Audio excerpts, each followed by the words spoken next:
Well, Scott Morrison had two jobs this year: a speedy, effective rollout of the COVID vaccines and a safe national quarantine system to keep us safe in the interim, and he's failing on both.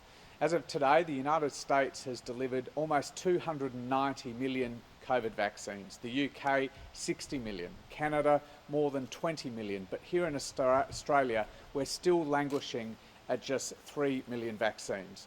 We're now into the fourth month of this vaccine rollout, but we're only delivering 500,000 or so vaccines every week, in spite of receiving 1.4 million doses. Now, the Prime Minister says this is not a race, but it is a race. It's a race to beat this virus, particularly a race to beat the mutations of this virus that are already seeing outbreaks from a range of countries like South Korea, Japan, importantly Taiwan, that perform just as well as Australia in suppressing the virus.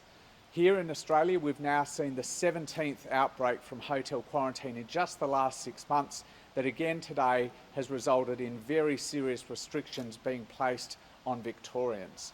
How many more outbreaks from hotel quarantine do Australians have to endure before Scott Morrison puts in place a safe national quarantine system? Every one of these outbreaks is a direct result of Scott Morrison's refusal to face up to his responsibilities on national quarantine. Scott Morrison has become dangerously complacent about the shockingly slow pace of this rollout and the big increases in vaccine hesitancy that have happened on his watch.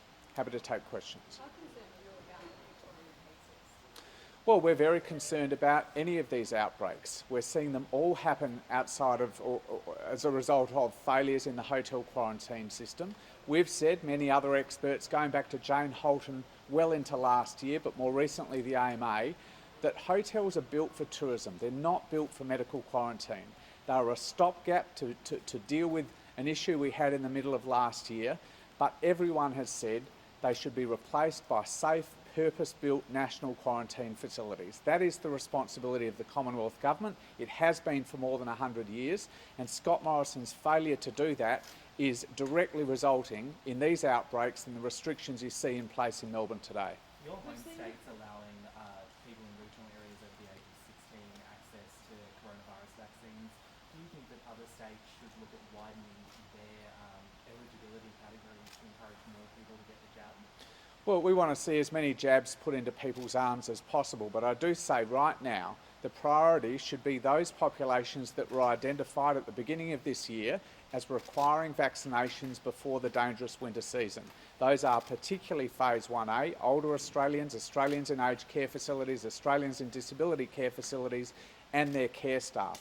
And none of those groups have been fully vaccinated yet, in spite of Scott Morrison's promise that they would be vaccinated by Easter. That's got to be the priority, and that particularly is the Commonwealth's responsibility.